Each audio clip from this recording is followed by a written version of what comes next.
بسم اللہ الرحمن الرحیم اعوذ باللہ من الشیطان الرجیم بسم اللہ الرحمن الرحیم وَأَنَّهُ هُوَ أَضْحَكَ وَأَبْكَى، اور یہ کہ بے شک وہی ہنساتا ہے اور رلاتا ہے۔ وَأَنَّهُ هُوَ أَمَاتَ وَأَحْيَا، اور یہ کہ وہی موت دیتا ہے اور وہی زندگی دیتا ہے۔ صدق اللہ العلی العظیم۔ آیت نمبر 43 کے الفاظ کے معانی کی طرف توجہ فرمائیں۔ سب سے پہلا حرف ہے واو یعنی اور۔ انہو دو حصوں پر مشتمل ہے، ان اور ہو۔ ان گزر چکا، اس کا معنی ہم کرتے ہیں یہ کہ، اور اس میں ان کی طرح تاکید کا کرنے کا پہلو بھی شامل ہے۔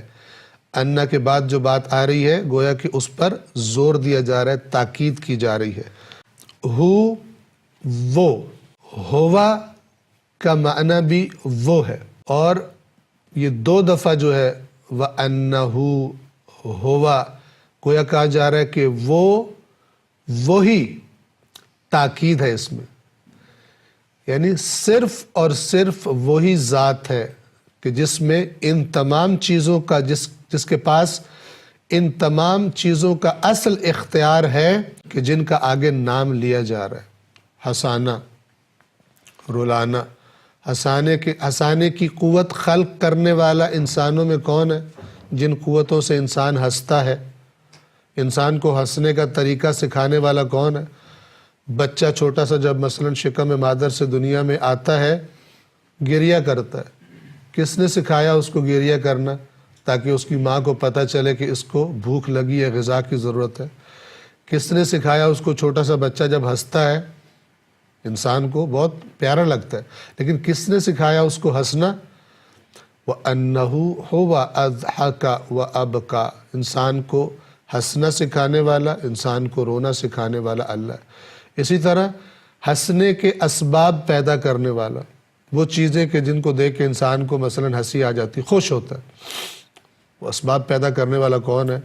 اللہ ہے۔ وہ چیزیں کہ جن کی وجہ سے انسان پر گریے کی حالت طاری ہو جاتی ہے، انسان روتا ہے، وہ اسباب پیدا کرنے والا کون ہے؟ اللہ تبارک و تعالی کی ذات ہے۔ ہوا بس یہ تاکید کے ساتھ کہا جا رہا ہے۔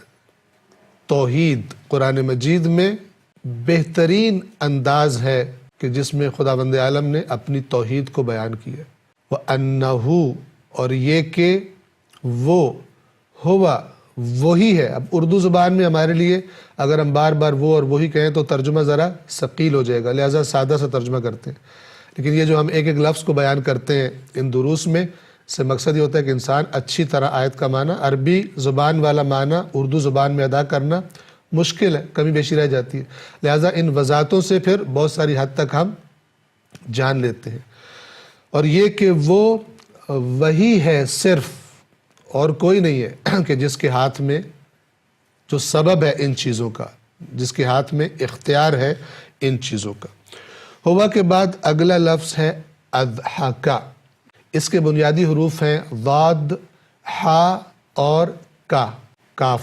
ضحک عربی زبان میں الضحک کہتے ہیں چہرے کا کشادہ ہو جانا، کھل جانا، اور خوشی کی وجہ سے انسان کے دانتوں کا دیکھنے والوں کے لیے ظاہر ہو جانا۔ اس حالت کو کہتے ہیں ضحک، جس کو ہم اپنی زبان میں کہتے ہیں ہنسی۔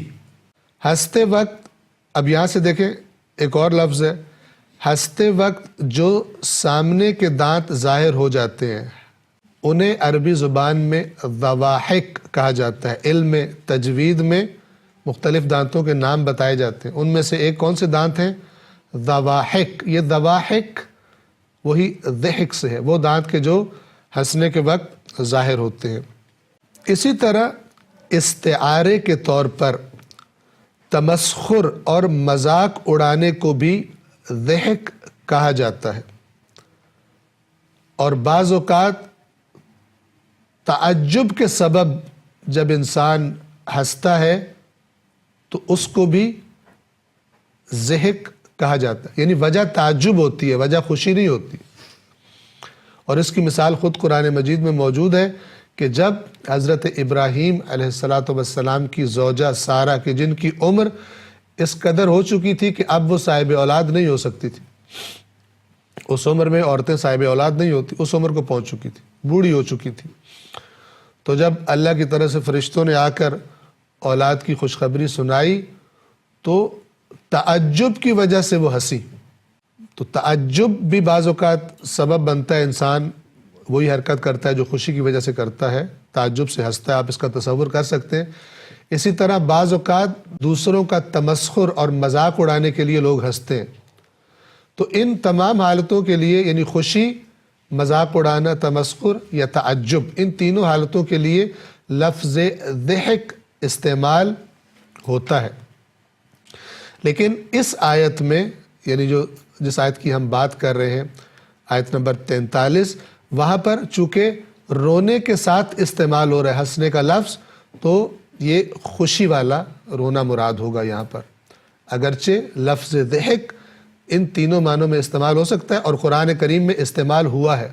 قرآن کریم میں کفار کے بارے میں کہا گیا کہ یہ جب لوگ اب آج جو جہنم میں جا رہے ہیں، یہ دنیا میں مومنوں پر ہنسا کرتے تھے، وہاں پر بھی یضحکون کا لفظ ہے کہ مومنوں پر یہ لوگ ہنسا کرتے تھے، یعنی مومنوں کا مذاق اڑایا کرتے تھے۔ ان الذین اجرموا کانوا من الذین آمنوا یضحکون، وہ لوگ جو مجرم تھے وہ ان لوگوں پر جو ایمان لے آئے تھے یضحکون، ہنسا کرتے تھے۔ سورۃ المطففین میں مثلا یہ آیت موجود ہے۔ اور پھر بعد میں جا کے فرمایا کہ اسی اگلی آیات میں فرمایا فَالْيَوْمَ الَّذِينَ آمَنُوا مِنَ الْكُفَّارِ يَضْحَكُونَ، تو آج کا دن بدلوں کا دن ہے، آج مومنوں کو مومن ہنسیں گے ان پر کہ ان کا مذاق اڑاتے تھے۔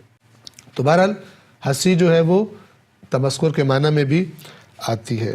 البتہ ضحک سے یہ لفظ بنتا ہے اضحکا، ضحکا یعنی وہ ہنسا، اضحکا اس نے ہنسایا۔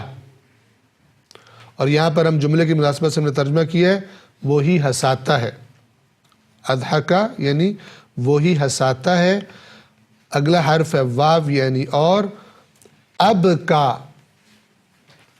کا کے بنیادی حروف ہیں با، کاف اور یا۔ البکا اس سے بنتا ہے، البکا کا معنی ہے رونا، گریہ کرنا، غم کے سبب آنسو بہانا۔ اب کا اس نے رلایا، اگر عربی میں کہا جائے بکا تو اس کا معنی ہوگا وہ رویا۔ اب کا جو اس آیت میں آیا ہے اس نے رلایا۔